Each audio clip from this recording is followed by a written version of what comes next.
Bonjour à toi, bienvenue à la boutique Emily Moon. Nous sommes dans la belle région de Granville. Ici sur cette vidéo, tu vas pouvoir découvrir des entrepreneuses, des femmes influentes, des femmes qui inspirent, des femmes courageuses aussi de la région, donc des Granvillaises, mais pas que. On a envie de valoriser toutes ces femmes, de vous donner des tips pour aller mieux au quotidien. J'espère que ça va vous plaire. En tout cas, bienvenue dans la bulle Emily Moon Story et ça commence maintenant. Alors, bonjour Myriam. Nous sommes aujourd'hui à la boutique Emily Moon. Merci déjà d'avoir accepté mon invitation, ça me fait super plaisir. Pourquoi je t'ai demandé de venir? Pour que tu me parles un petit peu de ton parcours, de qui tu es, d'encourager les femmes en fait au quotidien à aller mieux, à croire en leurs rêves aussi et éventuellement à aller se dire c'est bon, j'y vais, d'autres l'ont fait, les encourager vraiment au quotidien, leur donner plein de belles énergies. Alors, est-ce que tu peux nous dire déjà qui tu es? Oui, déjà merci pour cette invitation, merci d'avoir pensé à moi. Je suis très touchée et puis ce lieu voilà se prête aussi à ce que voilà je fais à travers ma reconversion, à travers le métier que j'exerce aujourd'hui. Et c'est vrai qu'il manquait ce lieu, nous en avions déjà discuté, mais je trouve que ce lieu est tellement approprié. Donc moi qui je suis, Myriam Ilani, je suis sophrologue. Donc comme je le disais, c'est une activité qui a fait l'objet d'une reconversion suite à un questionnement et un travail de développement personnel de ma part, évidemment dans un premier temps. Mais je fais ce métier maintenant depuis 4 ans. Et je me suis formée à Paris et la vie a fait que j'ai déménagé, je suis revenue aux sources comme on dit, puisque je suis originaire de Granville, de cette belle ville que tu as retrouvée également. Oui. Dont on prône. C'est ça. Et je suis ravie, ça s'est fait un petit peu un concours de circonstances, rien n'était prémédité. Moi qui étais une personne qui programmait beaucoup les choses, ma reconversion m'a donné aussi l'opportunité d'avancer de façon beaucoup plus spontanée et de vivre davantage au jour le jour. Ah, ça c'est beau. Ça c'est un bon conseil, tu vois, rien que déjà là on commence ce podcast et finalement je me rends compte que tu as déjà plein de tips en fait à donner. Donc ça c'est génial, merci pour ça. C'est vrai que le lieu, c'était aussi le but, c'était d'avoir ce lieu d'ancrage où on est dans la bienveillance et la confidence aussi, et on se booste les unes les autres. Les hommes aussi, hein, je les exclus pas, mais pour l'instant la communauté est un peu plus féminine, donc voilà, c'est tant mieux si tu l'as ressenti, et moi je suis honorée de t'accueillir ici pour qu'on puisse en parler. Donc tu as fait cette reconversion il y a quelques années maintenant. Qu'est-ce qui fait que tu as eu envie de faire ça? C'était quoi le déclic pour toi? Il y a eu plein de choses. Il y a eu mon ancien métier aussi que j'avais fait par choix. J'étais dans un tout autre domaine puisque moi j'étais dans le tourisme et l'immobilier. D'accord, ah oui, c'est marrant, je te voyais pas du tout.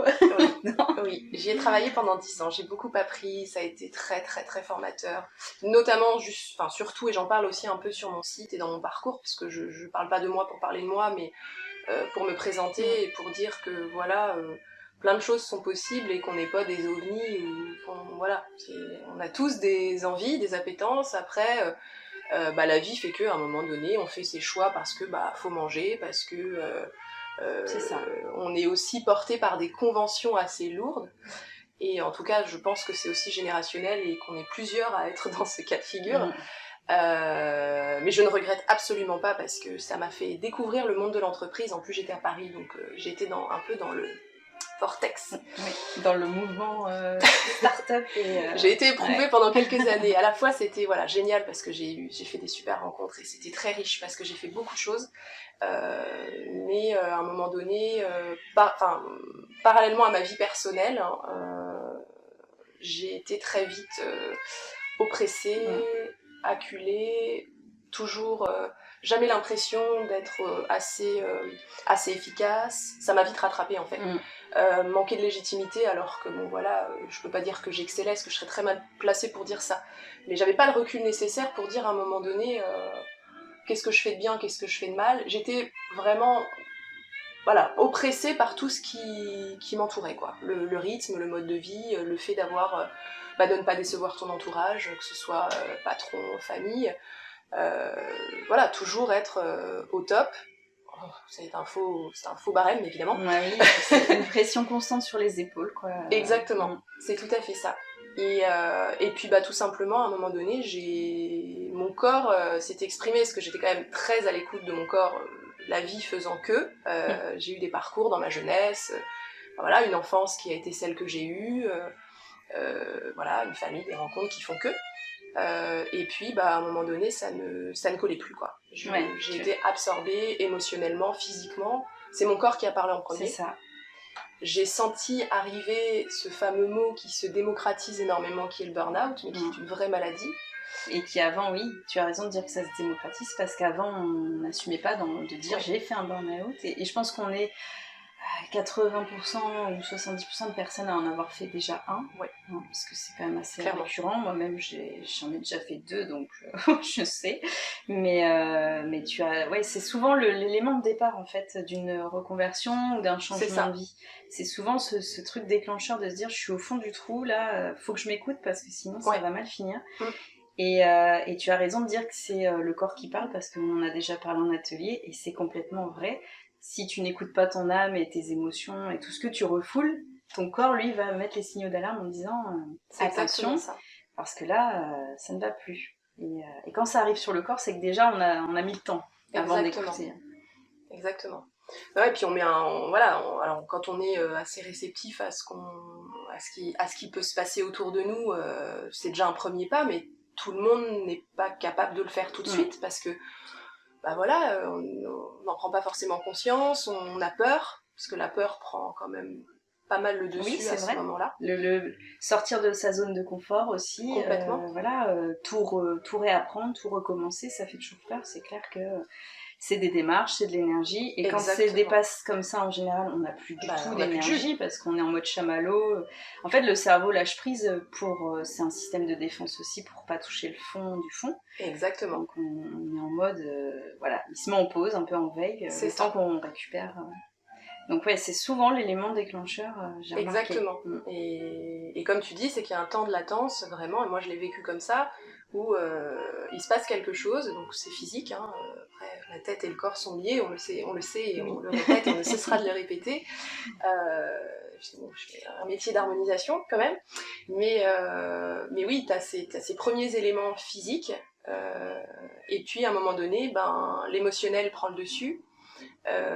Tu sais pas gérer l'émotionnel tout de suite, mais c'est des signes qui te permettent à un moment donné de creuser et de prendre, en tout cas d'essayer de prendre le recul nécessaire pour dire là en fait c'est un élément, c'est un signe qu'il faut que j'écoute d'une certaine façon. Tout à fait. Donc après on est chacun câblé différemment, hein, on va l'interpréter, enfin on va faire ce qui c'est tout à fait ça. Il y en a qui vont faire du sport, il y en a qui vont faire une thérapie, il y en a qui vont faire du dessin, la création manuelle, enfin peu importe, mais qui vont avoir besoin en tout cas de se retrouver soi, tout simplement.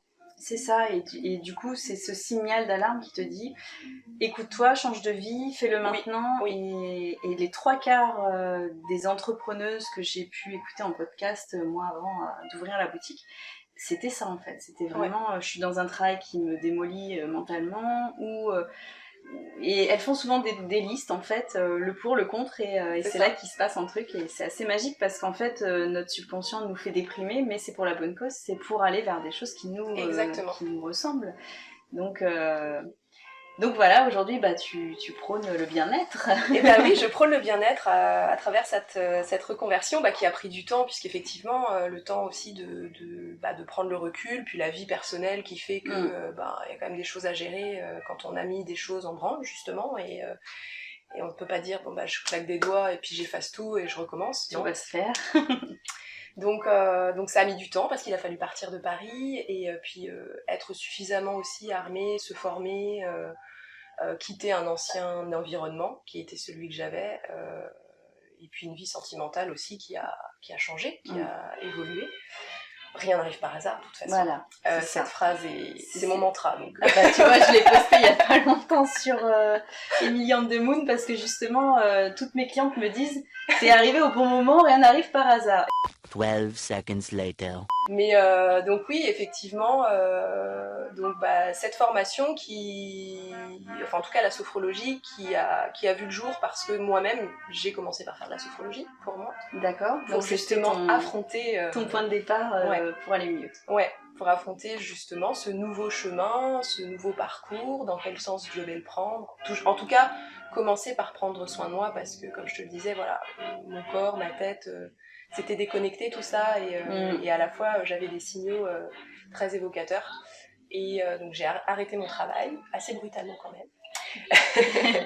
T'es partie, t'as donné ta démission J'ai fait une rupture conventionnelle. Mais donc t'as eu la chance d'avoir une rupture conventionnelle. Oui, mais qui n'a pas été sans mal. Parce D'accord. Que ça a été très laborieux. Il a fallu se bagarrer. Il a fallu se bagarrer. Et quand c'est dans une passe où tu n'as plus d'énergie, c'est compliqué. Quand tu n'as plus de jus. C'est très compliqué, oui, on le vit mal en général. Ah ouais, et puis j'étais blessée dans le côté, éthique, morale du métier dans lequel j'étais, de la confiance que je portais à l'entreprise et de la confiance que je portais à la hiérarchie. Tu es tombée de haut. Ouais. Et donc je me suis pris une bonne claque, mais bon voilà, on avance grâce à ça aussi. Mais bon, cette lutte a été très énergivore. Et puis voilà, j'ai été accompagnée, j'ai vu un sophrologue, j'ai vu une personne aussi en accompagnement pour faire parce que j'ai fait un bilan de compétences aussi. Ça me semblait à ce moment-là judicieux, tout à fait. Judicieux, opportun. Donc tout convergeait vers le bien-être, la relation d'aide, tu vois, la donation de soi. Bizarrement ce curseur, mais qui était en moi, parce que le parcours a fait que déjà, depuis que je suis petite, tu vois, alors au départ je voulais faire psychologue pour enfants. Bon, je suis vite passée à autre chose parce que je pense que je n'aurais pas eu les reins suffisamment solides pour absorber c'est ça aussi. ces petites éponges émotionnelles. Parce que tu te décrirais comme hypersensible Oui, complètement. Voilà, donc tu absorbes évidemment toutes les émotions de tes patients aussi. Oui. Donc plus le métier engendre des choses dures à assimiler, plus il faut pouvoir les évacuer. Et les hypersensibles, c'est un peu le souci justement. C'est compliqué là-dessus. Donc après, le travail se fait peut-être avec l'expérience aussi plus facilement avec les adultes. Je commence un petit peu avec les grands enfants, mais les petits enfants, les petits bouts de chou, il y en a qui sont spécialisés pour ça. Et chacun, parce qu'il faut s'écouter avant tout, parce que de toute façon, c'est là pour aider l'autre, et pour aider l'autre, il faut que tu t'aides toi-même.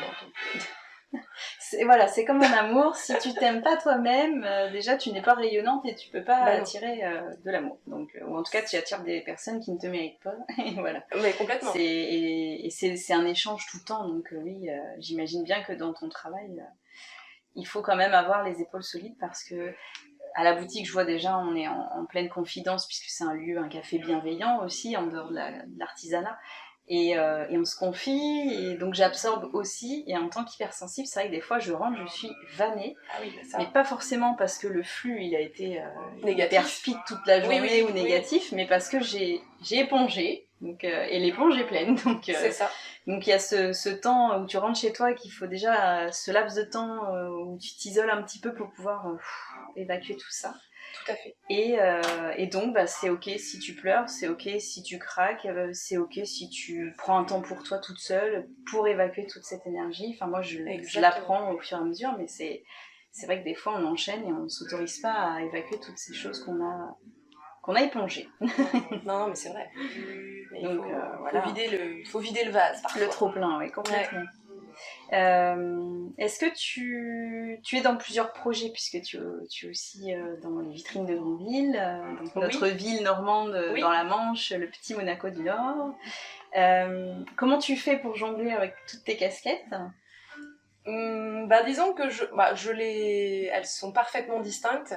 Après c'est une petite ville donc forcément moi l'objectif majeur quand j'ai accepté de travailler aussi pour l'association c'était déjà parce que j'arrivais moi-même, je revenais à Grandville et puis parce que j'aime cette ville, parce que je suis une petite fille de commerçant grandvillais, parce que je me suis dit que ça faisait sens, que j'étais aux prémices de ma réinstallation grandvillaise. Ça te donnait une communauté aussi, un petit relationnel, et ça t'impliquait. Tout en distinguant, parce que le but était pas de me servir de ça pour... mais comme l'objectif majeur, quand même, était de créer du lien Bien sûr. à travers ce travail qu'exigent les vitrines, puisque moi je suis arrivée vraiment en support et j'ai la partie, on va dire, coordination et puis secrétaire au sens d'une association pour faire tout ce que les commerçants qui sont membres du bureau et adhérents n'ont pas le temps tout simplement de faire. C'est ça. Parce que je travaille, mais je ne suis pas toute la journée dans mon magasin, gérer ma clientèle, mes stocks, mes commandes. Oui, en tant que prestataire, tu peux te permettre d'avoir ce petit laps de temps où tu t'engages pour les autres et pour aider un peu la communauté grandillaise, et c'est tout à ton honneur. Moi, j'étais pleine d'admiration quand j'ai su que tu faisais ça en plus. Je me suis dit, c'est génial parce que tu t'impliques. Et oui, même si le but n'est pas d'aller chercher des futurs clients, mais ça te donne un réseau et tu sens que tu es moteur de ce réseau. Et ça, mécaniquement, toujours, mais tu vois, alors autant entre guillemets, j'ai eu cette entre guillemets cette capacité à développer le lien et à créer du maillage entre cette union commerciale, cette union commerçante, même si c'est toujours très difficile parce que ça dépend d'où on part, moi je suis arrivée un peu comme ça, puis bon, c'est pas un métier qu'on apprend à proprement parler, oui, c'est une expérience. Oui, voilà. C'est vrai. Puis c'est la personnalité qui fait que on fait les choses comme ça ou comme ça. Mais bon, au départ très observatrice et puis très à la rencontre des gens qui parfois, certains étaient peut-être un peu fermés, d'autres pourquoi faire, ou d'autres quelle bonne idée, enfin voilà. Donc il a fallu jongler et puis faire un peu avec tout ça. Donc j'étais plutôt au départ les 6 premiers mois sur un peu la découverte de cet environnement, la façon dont les gens travaillent, la pluralité des domaines de compétences à travers les commerçants. Et puis en parallèle quand même développer mon activité. Oui, bien sûr, c'était quand même le nerf de la guerre. Oui, mais les deux se sont bien comment dire, goupillés ensemble. Ouais, oui. Ça c'est bon, là ça prend, il y a des périodes qui sont un peu plus tendues, on va dire, un peu plus chargées. Mais voilà, pour l'instant, ça se maintient. L'activité aussi de sophrologie se développe malgré ce qu'on a vécu, malgré le confinement, malgré... Je pense qu'il y a eu une vraie prise de conscience, en fait, des gens par rapport à leur bien-être et à s'écouter. Parce que j'aurais dû ouvrir, moi, avant le confinement. Et je me rends compte qu'après le confinement, il y a peut-être eu encore plus ce regain de... Oui, j'ai envie d'aller vers des personnes authentiques. Oui, j'ai envie de prendre soin de moi, d'être ouvert à l'holistique. Il y a eu un engouement plaisir, centré justement sur le fait de déjà penser à soi, faire des choses agréables, et puis ce type de lieu il est totalement adapté, si je puis dire. Et puis il y a eu aussi l'engouement de on ressort, on retrouve notre liberté un peu. Et justement, on va converger vers des lieux qui nous font du bien. Oui, c'est vrai qu'il y a un ressenti global de ça. C'est-à-dire qu'avant, les gens auraient été très réfractaires, fermés, voire cartésiens, de tout ce qui est spirituel, ésotérique, etc. Et là maintenant, alors moi j'ai la partie émotion dans le mariage et les événements, mais je le ressens qu'il y a beaucoup de gens qui rentrent, ils sont attirés en fait, les pierres, les parfums fait que, et il se passe un truc, et je pense que le confinement a fait remonter toutes ces émotions qui étaient derrière le masque et derrière l'armure un peu, et les gens s'ouvrent un peu plus, se dévoilent, et tant mieux parce que ça leur fait un bien fou, et c'est dans nos métiers, je pense, qui se rejoint, c'est le plaisir de leur apporter ça en fait. Exactement, vraiment de trouver une reconnexion à nos sens. Tu parlais de la sensorialité et tu en parles à travers tes créations et ton métier chaque jour, mais c'est tout à fait ça. On est tous dotés naturellement de nos 5 sens de base. C'est ça. On les exploite pas assez. Voilà, exactement, au même titre que on est dès notre premier souffle, on respire, Sauf que la vie fait que les épreuves, certains obstacles et à travers certaines personnalités, on met souvent soit des mouchoirs, soit des médicaments, des choses, des carapaces, des masques. On n'a plus conscience de cela. Oui.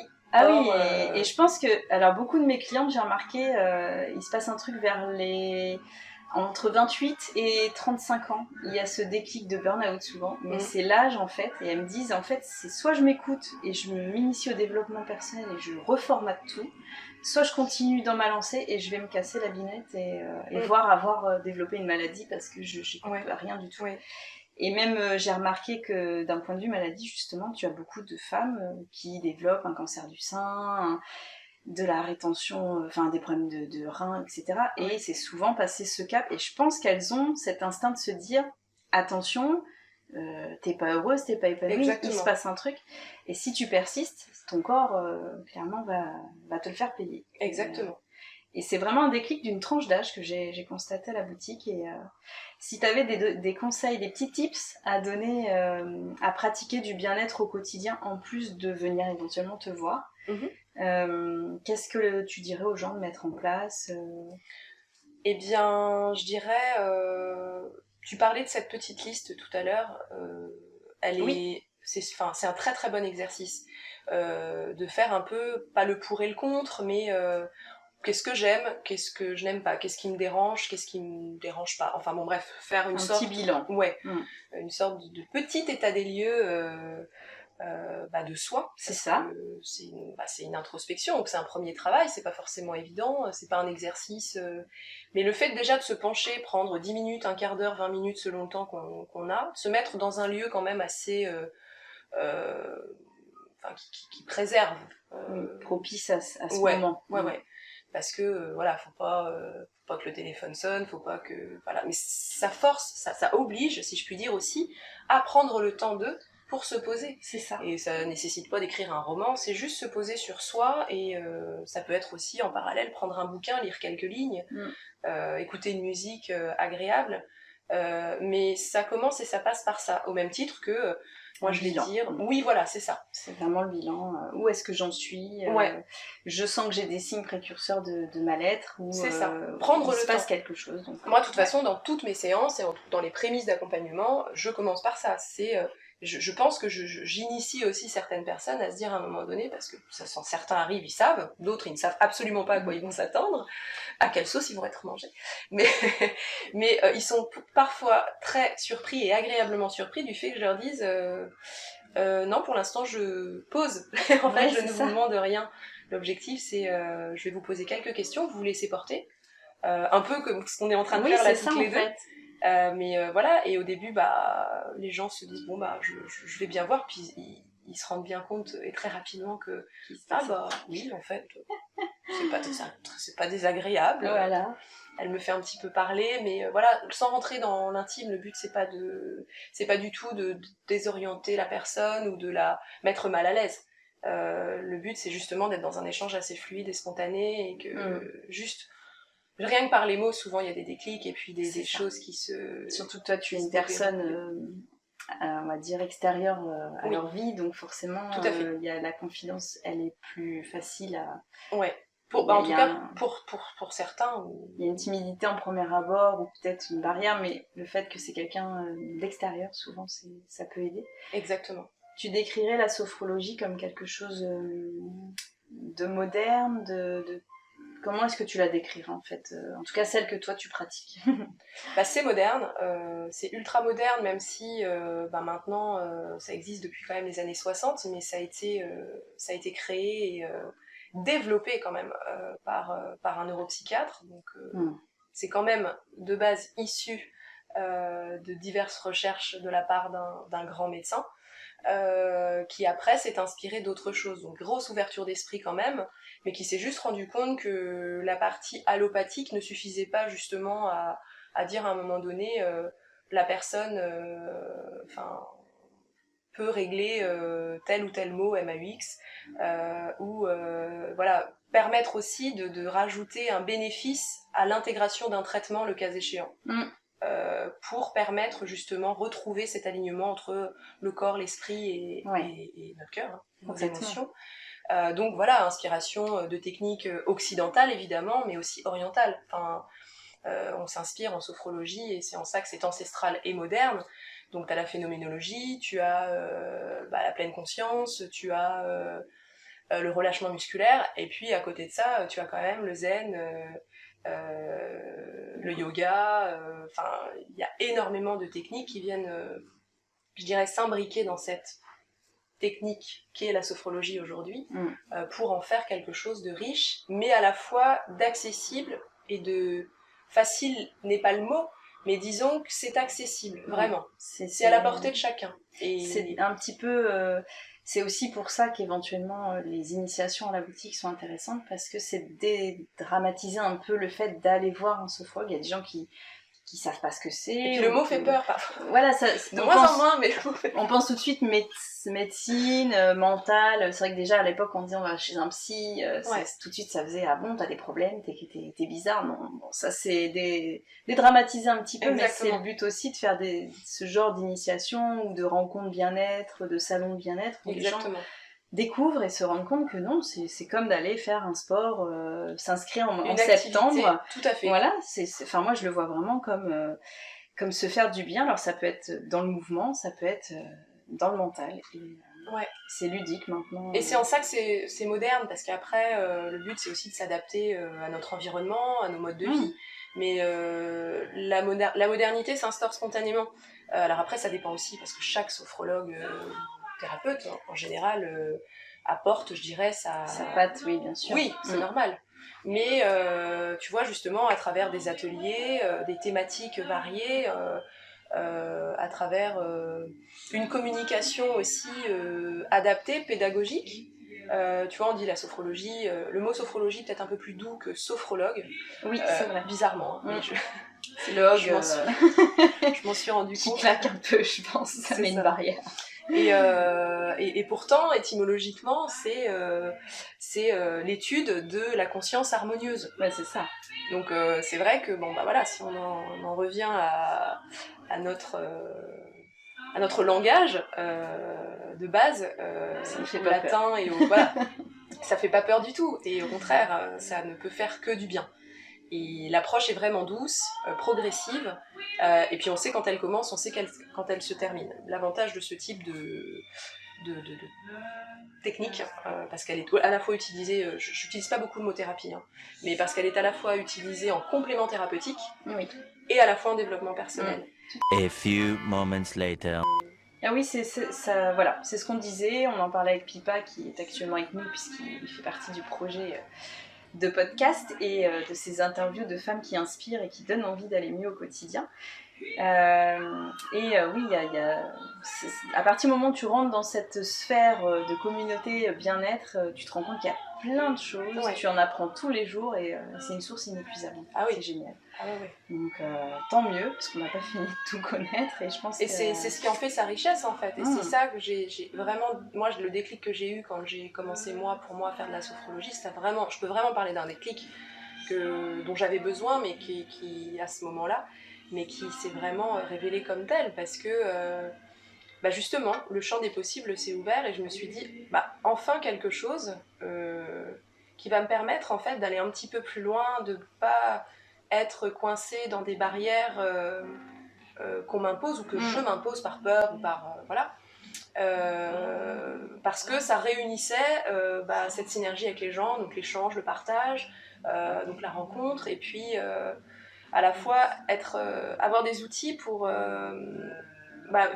en quelque sorte vider son sac, puisque c'est psychocorporel, mais lâcher prise en fait sur ce qui peut générer des blocages, et voilà, se laisser après, pouvoir laisser de la place, prendre le recul nécessaire qui va pouvoir laisser place justement à ce dont on a besoin, faire émerger un certain nombre de ressources dont on est tous capables en fait. Voilà, il faut qu'il y ait cette prise de conscience. Voilà, c'est ça, c'est ce déclic de départ qui fait que après tu te fais accompagner. Voilà.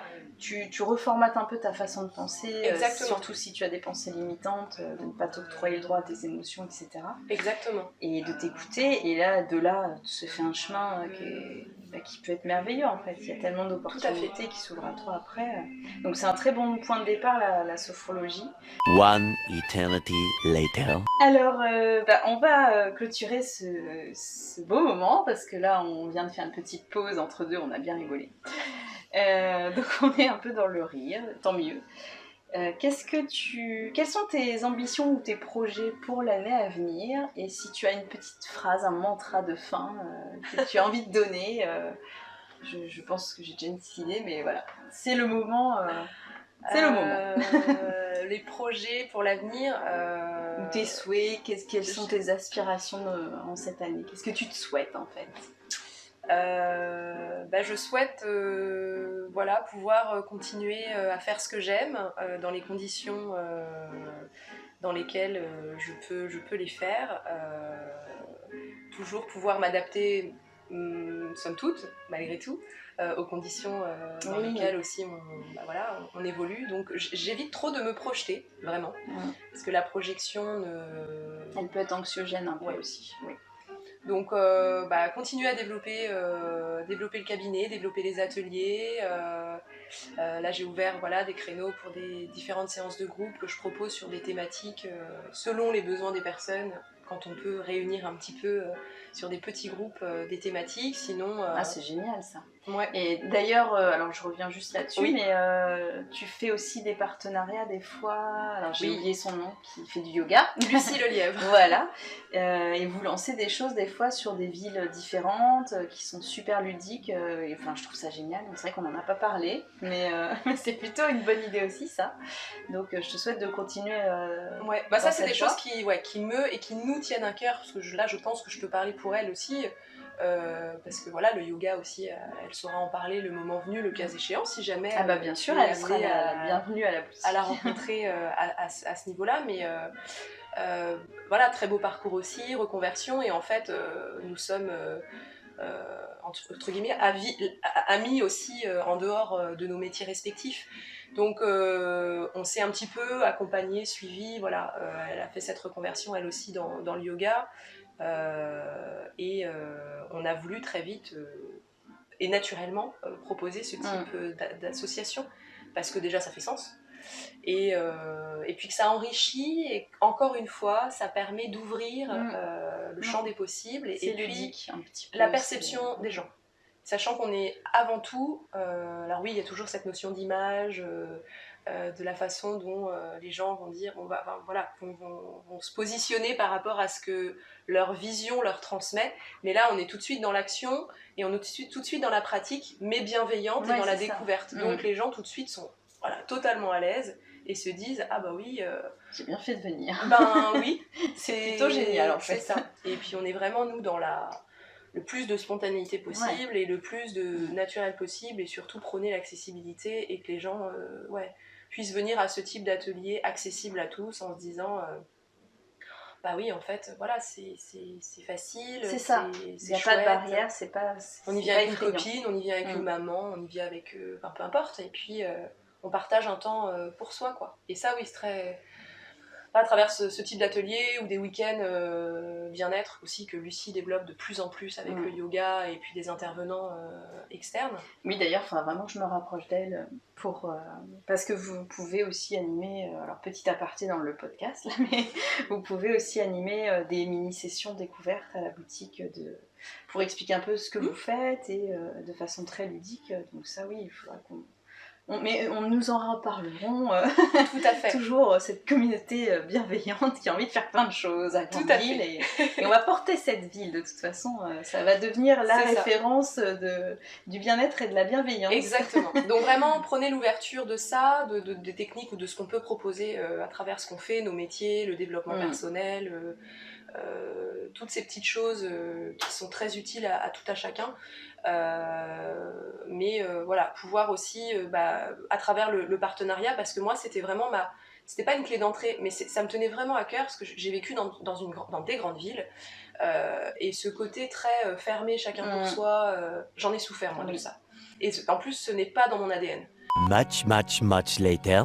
C'est Grandville, c'est une petite ville, mais très agréable, où il fait bon vivre. Donc aussi mettre ça en avant, puisque moi c'est ce que j'ai ressenti, et c'est aussi pour ça, je pense, que je suis revenue, parce que c'est rien n'arrive par hasard. Je suis désolée, cette phrase. Donc ça va être ton mantra, c'est vraiment mon mantra pour clore aussi ton podcast, et ça c'est clair. Et c'est plutôt pas mal, hein, c'est rien n'arrive par hasard, donc je valide complètement. Et je pense qu'on a cet amour commun pour Grandville, et que vraiment on est privilégié, déjà le cadre est magnifique. C'est une ville balnéaire et chaque personne que j'incite à venir vivre ici, je leur promets à chaque fois, vous allez voir, vous allez faire des rencontres. Alors il y a les grands villes de souches qui vont dire mais non, mais parce qu'ils se rendent plus compte de la chance qu'ils ont et de comment c'est très accueillant en fait. Ouais. Et à partir du moment où on sort dans les bars, les restaurants, qu'on Ouais. va à des initiations de bien-être, etc., les rencontres, il se passe des choses, il y a un échange dans cette ville et Voilà. il y a une communauté et nous, en plus les femmes du bien-être, on est en train de développer cette belle communauté, donc c'est génial. En tout cas, voilà, ça répondait exactement, enfin, tu es arrivé aussi dans la continuité de tout ça, parce que moi, il y a encore 1 an et demi, 2 ans, c'était développer, en tout cas commencer à créer un réseau. J'ai été la première à aller vers les autres, au-delà de, tu parlais tout à l'heure des vitrines de grandes villes, parce que ça a été une suite aussi logique sur mon parcours, et puis voilà, mais ça durera le temps que ça durera, mais c'était vraiment déjà au sein de ce que je pouvais moi faire, créer, apporter, de dire, ben voilà, il y a plein d'autres personnes qui font ça, qui ont dû s'installer, ou qui souhaitent s'installer, ou qui sont en train de le faire, et j'aimerais créer un réseau, alors j'aimerais créer, je veux pas m'approprier cette création, mais de dire à un moment donné, je veux aller à la rencontre de ces personnes, c'est ce que j'ai fait, commencé à faire, et que je continue à faire. D'ailleurs, je propose aussi des ateliers avec des sophrologues, avec professeurs de yoga, d'autres intervenants. On n'est pas du tout dans la comparaison ou dans l'adversité, au contraire. Tu es comme moi et tu prônes le fait qu'ensemble, on est plus fort et on véhicule encore plus de choses parce que chacun a sa patte et on a tous quelque chose à s'apporter. Il n'y a pas du tout de concurrence dans ce... C'est quand même un beau domaine, le bien-être. Je trouve que les gens sont... Il n'y a pas cette compétition un peu malsaine, la seule compétition à la limite elle est envers soi-même. Exactement.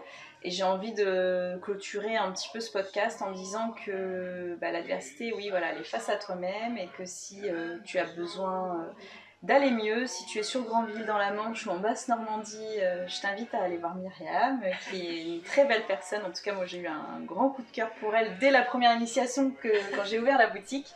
On a fait une initiation découverte gratuite sur le bien-être et les petits rituels à mettre en place. Et tu es arrivée, et voilà, c'était un petit rayon de soleil qui se livrait sans filtre et j'ai trouvé ça génial. Donc très touchée de ta personne et c'est réciproque. Et voilà, j'avais envie de te valoriser et je trouve ça nécessaire et puis ça peut aider beaucoup de personnes d'écouter ce podcast. Donc je pense qu'on va le terminer maintenant parce qu'après peut-être que beaucoup de gens vont le mettre le soir et vont s'endormir avec nous dans cette ambiance très zen et nos conseils. Moi je vous souhaite une très belle journée. J'espère qu'on vous a apporté plein de clés pour aller mieux. En tout cas, on vous présente des femmes influentes et Myriam en fait partie, donc je la remercie. Si tu veux ajouter un dernier mot ou dire au revoir, voilà, je te laisse le mot de la fin.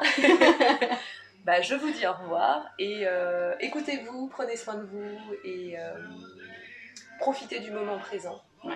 Et soyez à l'écoute de tout ce qui peut se passer, oui, autour de vous et à l'intérieur de vous. Et s'il y a des petites choses qui peuvent paraître un petit peu bizarres, prenez le temps nécessaire parce que rien n'arrive par hasard. Voilà. Elle a placé le mantra. Alors là, c'est génial. Il l'a mis au bon endroit. C'était vraiment magnifique. Ah non, et c'est spontané, voilà. Donc je voulais remercier votre attention, votre écoute, Myriam, pour ce beau moment de confidence et de partage. C'est gentil beaucoup, de m'avoir accordé ton temps aussi.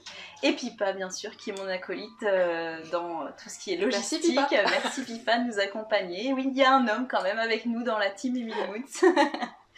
Je vous souhaite à tous une belle journée et à très bientôt pour un prochain podcast. Alors, merci à vous d'avoir regardé cette vidéo de Emily Moon Story, en tout cas la toute première. J'espère que ça vous a plu. Moi, j'ai pris un grand plaisir à faire ça avec Pipa et avec Myriam. C'est la première d'une longue série qui arrive. Donc, si vous aimez, surtout vous encouragez, vous nous mettez des petits cœurs, des j'aime, vous partagez. Si ça peut aider les gens, tant mieux. C'est aussi le but de tout ça. On se donne à vous pour vous apporter du bonheur. On vous fait de gros bisous et merci à tous.